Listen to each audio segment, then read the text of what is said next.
Demand చేసేవారు. అంటే ఇలాగే ఉండి ఇలాగే చేయనేసి కోడల్ని వేధించేవారు. అప్పట్లో కోడలు అత్త మీద కేసులు పెట్టింది. ఇప్పుడున్న జనరేషన్ లో కోడలు ఏదో ఒక జాబ్ చేస్తున్నారు. సో అలాంటి వాళ్ళు ఏం చేస్తున్నారు, అత్తని వేధిస్తున్నారు.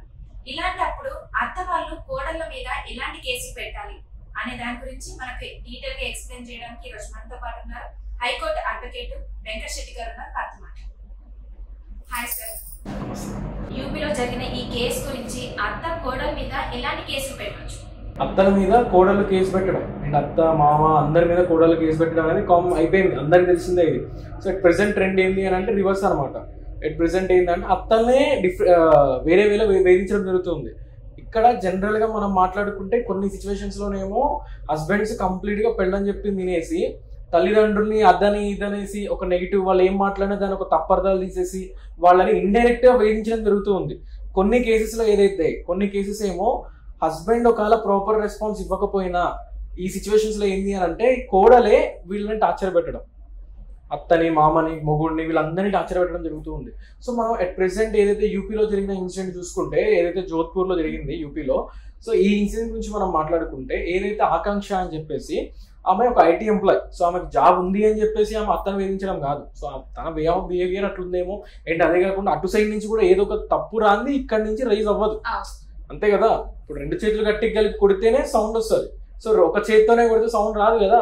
సో అట్లనే ఇక్కడ అటు సైడ్ ఇటు సైడ్ రెండు పక్క ఇక్కడ టూ సైడ్స్ కూడా మిస్టేక్ ఉంటుంది అనమాట.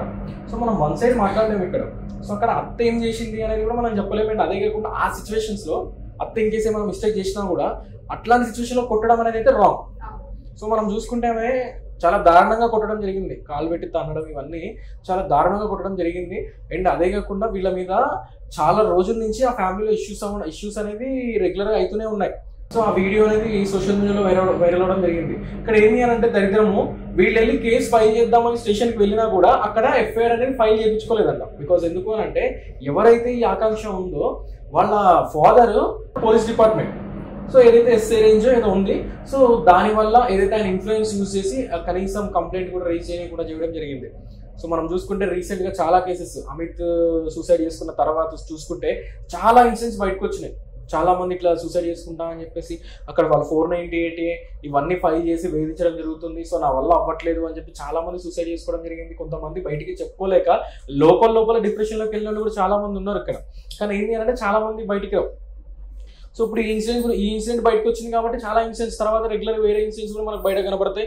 అండ్ కొంతమంది బయటకు వస్తే ఫ్యామిలీ పరువు ఏడబోతుందో అని చెప్పేసి రాని కేసెస్ కూడా చాలా ఉంటాయి. ఇక్కడ అత్త ఫైల్ చేసుకోవడానికి ఎట్లాంటి కేసెస్ ఉండవా అని అంటే ఉంటాయి. ఇక్కడ చాలా కేసెస్ ఉన్నాయి, వాళ్ళు కూడా ఫైల్ చేసుకోవడానికి. ఇక్కడ అవసరమైతే అత్త వీళ్ళ మీద డొమెస్టిక్ వైలెన్స్ కింద కేసు ఫైల్ చేసుకోవచ్చు. అండ్ అదే కాకుండా హస్బెండ్ కూడా ఏదైతే ఒకవేళ ఇన్ కేసు ఆమె కనుక మీ మీద 498 కేసు ఫైల్ చేస్తా, అండ్ అదే కాకుండా ఇన్ కేసు 498 కేసు ఫైల్ చేస్తా అని బెదిరియడం, లేకపోతే 498 కేసు నిజంగానే ఫైల్ చేయడము, డీపీసీ ఫైల్ చేయడము, డైవర్స్ పిటిషన్ ఫైల్ చేయడము, ఇవన్నీ చేస్తూ ఉంటారు. సో ఒక్కసారి ఒక సీన్ అయింది అని అంటే దాని తర్వాత వాళ్ళు డిఫరెంట్ టైప్ ఆఫ్ కేసెస్ అనేది ఫైల్ చేయడం కామన్ అయిపోతుంది, ఏదైతే ఈ ఫ్యామిలీలో. సో మనం ఏంటి అంటే ఇట్లాంటి వాటికి భయపడకుండా మనం కూడా ఒక స్టెప్ అనేది వేయచ్చు అనమాట.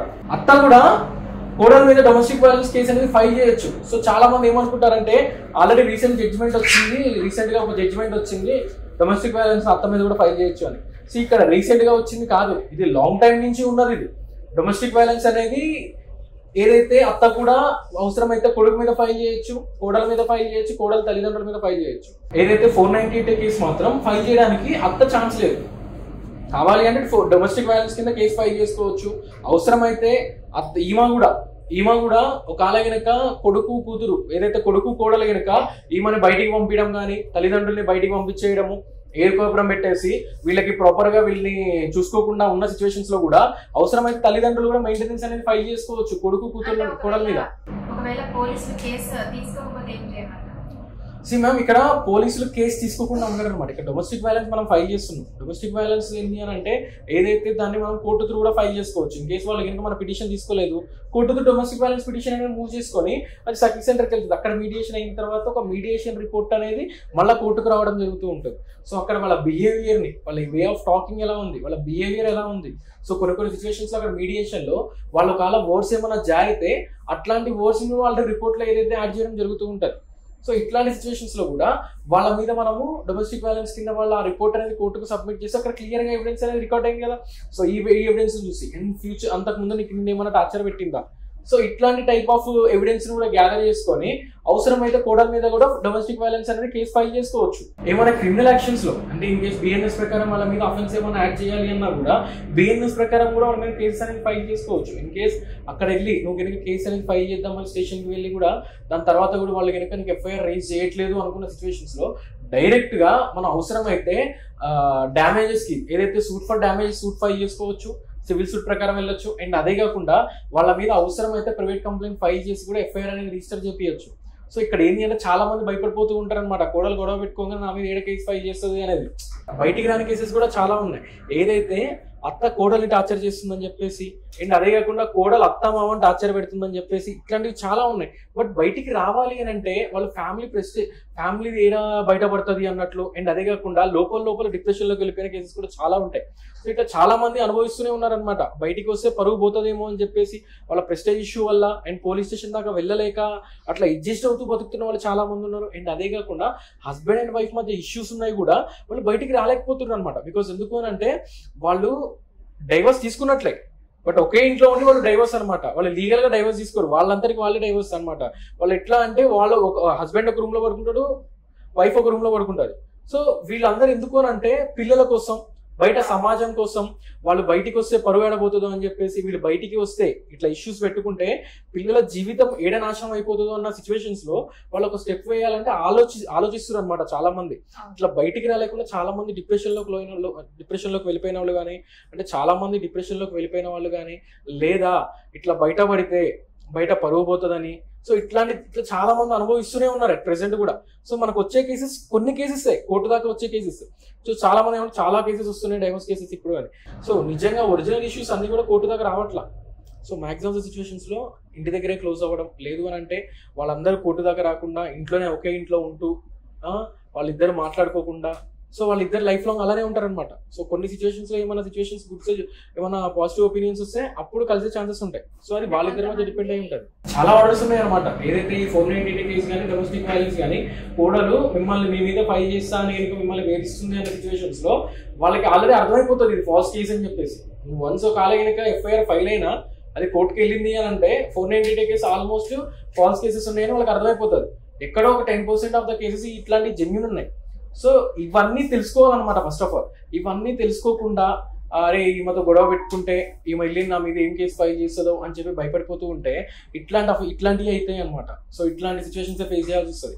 ఫస్ట్ ఆఫ్ ఆల్ ఏంటంటే ఒక స్టెప్ అయింది, ఒక ఇన్సిడెంట్ అయిపోయింది, నువ్వు బేర్ చేయలేకపోతున్నావు. సో దాన్ని ప్రాపర్గా నువ్వు స్టెప్ వేసుకోవాలి. ఒకటి పోలీస్ స్టేషన్కి వెళ్ళాలి, పోలీస్ స్టేషన్ దగ్గర నుంచి కూడా రాలేదు నియరెస్ట్ అడ్వకేట్ దగ్గరికి వెళ్ళు. సో నువ్వు వాళ్ళకి ఏమైనా ఫీజు ఇవ్వడానికి భయపడుతున్నావు అని అంటే డైరెక్ట్ కోర్టుకి వెళ్ళినా కూడా లీగల్ సర్వీస్ ఉంది. సో అక్కడ నుంచి కూడా నీకు ఫ్రీ అడ్వకేట్ అనేది ప్రొవైడ్ చేస్తారు. సార్ నువ్వు ఫ్రీగా చేస్తావు అంటే నేను ఆల్మోస్ట్ నేను ఫ్రీగా చేయను. బికాజ్ ఎందుకు అంటే ఇక్కడ చాలా ఉన్నాయి సిచ్యువేషన్స్, లోపల వేయాల్సిన పిటిషన్స్ కానీ వీటన్నిటిని చూసుకొని. అందుకే కోర్టులో ఏంటి అని అంటే ఎవరైతే పూర్ పర్సన్స్ ఉంటారో వాళ్ళకి లీగల్ సర్వీస్ అనేది ఉంది. సో ఆ లీగల్ సర్వీస్ నుంచి కూడా ఒక ఫ్రీ అడ్వకేట్ని ప్రొవైడ్ చేస్తూ ఉంటారు. అండ్ అదే కాకుండా అవసరమైతే పార్టీ ఇన్ పర్సన్ వేసుకోవచ్చు. చాలా ఆప్షన్స్ ఉన్నాయి అనమాట. సో వీటన్నిటిని లా తెలుసుకోవాలి. ఫస్ట్ ఆఫ్ ఆల్ లా తెలుసుకొని ఒక స్టెప్ అనేది వేసుకోవచ్చు. సో ఇవన్నీ తెలుసుకోకుండా అరే కోర్టుకి వెళ్తే చాలా లాంగ్ అయిపోతుంది, నేను ఆడికి వెళ్ళలేను అనుకున్న సిచ్యువేషన్స్ లో ఇట్లాంటి బ్యాడ్ థింగ్స్ అనేది మనం ఫేస్ చేయాల్సి వస్తుంది.